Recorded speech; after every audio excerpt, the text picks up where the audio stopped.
गृहमंत्री अमित शाह 2 दिन के लिए पश्चिम बंगाल के दौरे पर थे। यानी एक तरफ जहां बिहार में चुनाव की जीत के लिए बीजेपी के बाकी नेता पूरी ताकत लगा रहे थे, वहीं अमित शाह अगले साल होने वाले बंगाल चुनाव पर फोकस कर रहे थे। अपने दौरे के दौरान केंद्रीय गृहमंत्री ने जी न्यूज से खास बातचीत की। इस बातचीत में उन्होंने सीएए लागू करने से लेकर घुसपैठ रोकने और गरीबी मिटाने जैसे कई मुद्दों पर खुलकर बात की। जी न्यूज से बात करते हुए अमित शाह ने बीजेपी के बंगाल विजय के संकल्प को भी दोहराया। हमारे साथ बातचीत करने के लिए हैं केंद्रीय गृह मंत्री अमित शाह जी। सर, पिछले 2 दिन से आप पश्चिम बंगाल में हैं।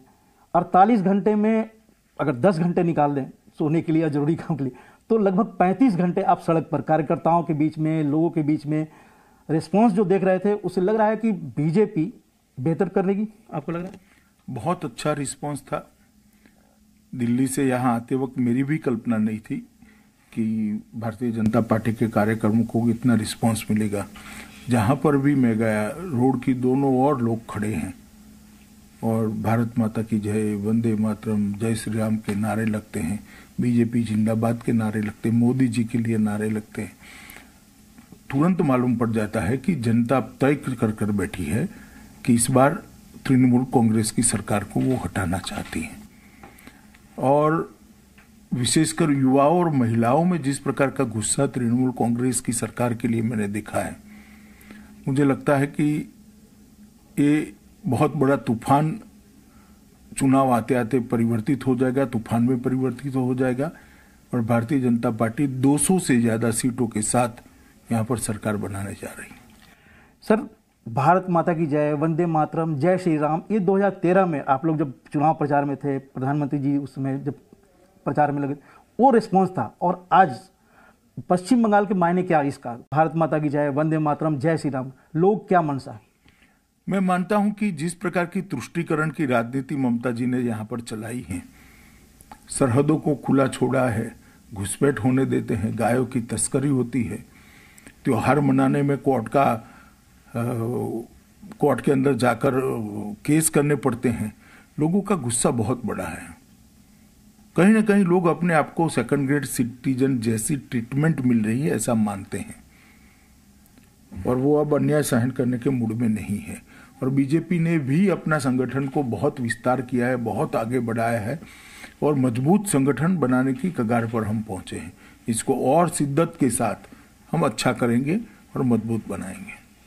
अमित जी, पिछले 30-40 साल का इतिहास पश्चिम बंगाल का देखें तो जो सीपीएम का शासन था, टीएमसी आया, उसके कार्यकर्ता टीएमसी के कार्यकर्ता बन गए। और पिछले 3-4 साल में देखें, खासकर 2019 के लोकसभा चुनाव में जिस तरह से आपको मैंडेट मिला, यहाँ 40% वोट पड़े, आपको लगा कि जो आपके कार्यकर्ता हैं और उसके अलावा टीएमसी के कार्यकर्ता वो भी शिफ्ट हो रहे हैं आपकी तरफ? देखिए, शिफ्ट कोई भी हो, भारतीय जनता पार्टी में मेन स्ट्रीम में वही रहेगा जो भारतीय जनता पार्टी के सिद्धांतों के आधार पर रहेगा। ये बहुत स्पष्ट है। तो कौन आता है, कहां से आता है, वो मायने नहीं रखता। परिवर्तित होकर आता है या नहीं आता है, वही मायने रखता है। और जनता के अंदर भी बहुत अपेक्षाएं हैं। जब उनको कहते हैं कि भैया मोदी जी 6,000 रुपया देश भर के किसान को बेच रहा है, तुझे क्यों नहीं मिल रहा, तो उसके मन में सवाल उठ रहा है कि मेरा गुनाह क्या है? मैं बंगाल का किसान हूं, वो गुनाह है क्या? मोदी जी की 5 लाख रुपये की योजना, प्रधानमंत्री आयुष्मान भारत योजना, उसको बंगाल के एक भी व्यक्ति को नहीं, एक भी ऑपरेशन, देश भर में 1.5 करोड़ ऑपरेशन हुए, बंगाल में एक भी ऑपरेशन नहीं हुआ। क्यों? वो अन्याय फील कर रहा है। इसी के कारण वो भारतीय जनता पार्टी के साथ जुड़ रहा है। और मैं मानता हूं जब अन्याय फील कर आता है, मन खोल कर वो आता है कि मोदी जी के नेतृत्व में भारतीय जनता पार्टी के सिद्धांतों को स्वीकार कर आगे बढ़ना है, तो हमारे साथ वो दिक्कतें नहीं आएगी। और जहां तक भारतीय जनता पार्टी का सवाल है, हमारे यहाँ राजनीतिक हिंसा का कोई स्थान नहीं होता। हम उसके सख्त खिलाफ हैं।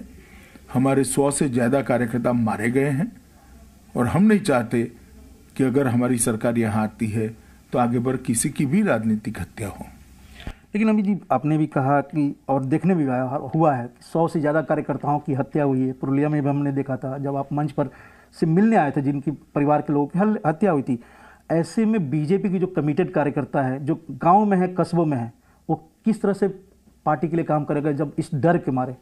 देखिए, डर से सहमे नहीं है, मन में गुस्सा और आक्रोश सजो कर बैठे हैं कि चुनाव आने दो, हमारे कार्यकर्ता की शहादत को हम व्यर्थ नहीं जाने देंगे, इस बार परिवर्तन करके रहेंगे।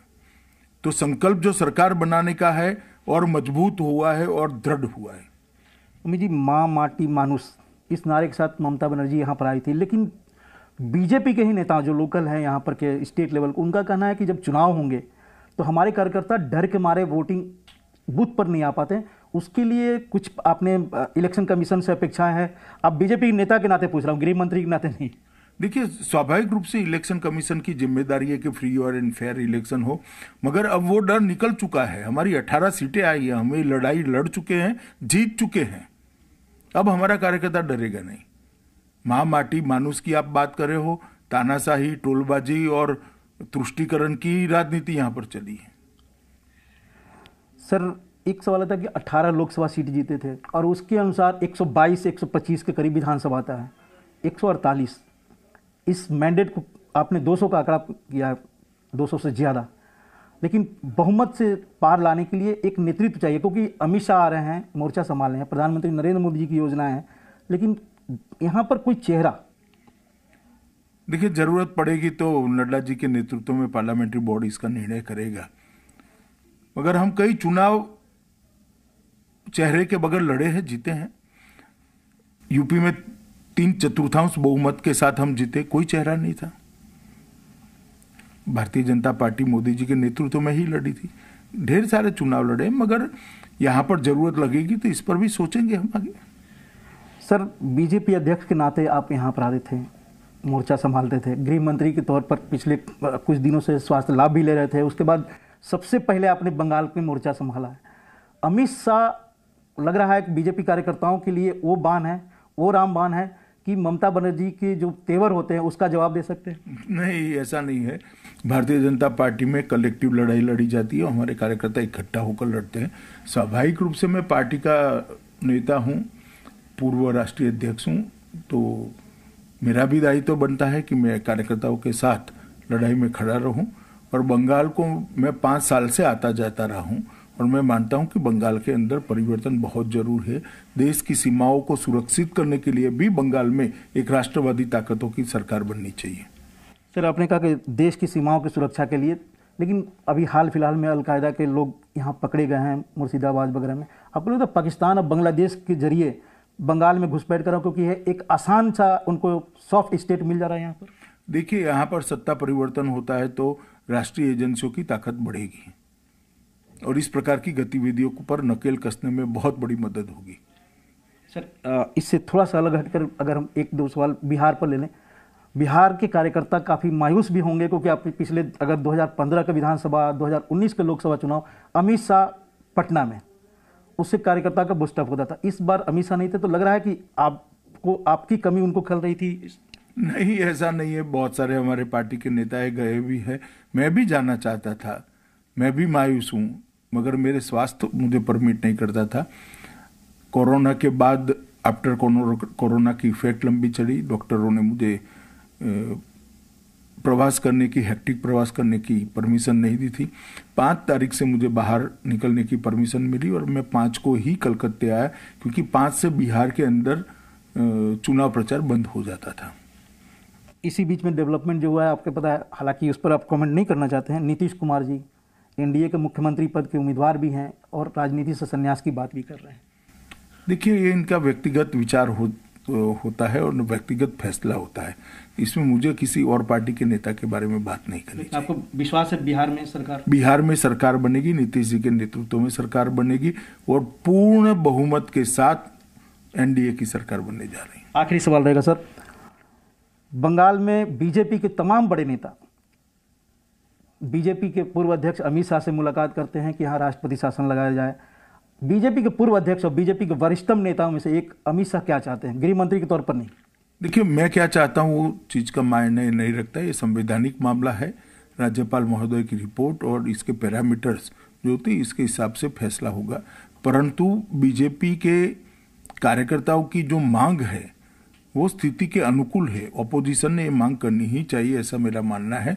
परंतु जहां तक इस पर फैसला करने का निर्णय है वो शुद्ध रूप से संवैधानिक के तहत संविधान के 4 कॉर्नर्स के अंदर ही होगा। क्या होगा वो समय तय करेगा, परंतु इसको मैं कोई इंटरव्यू के अंदर बताना पसंद नहीं करूंगा। सरकार यही आपकी बन रही है यहाँ पर 100%? निश्चित रूप से भारतीय जनता पार्टी की सरकार बन रही है और लंबे समय तक हम बंगाल की सीमाओं को सुरक्षित करेंगे। बंगाल के अंदर भी मोदी जी के गरीबी उन्मूलन का, जो गरीबों के जीवन स्तर को ऊपर लाने का एजेंडा है, उसको भी हम आगे ले जाएंगे। अमित जी, बहुत बहुत शुक्रिया हमसे बात करने के लिए।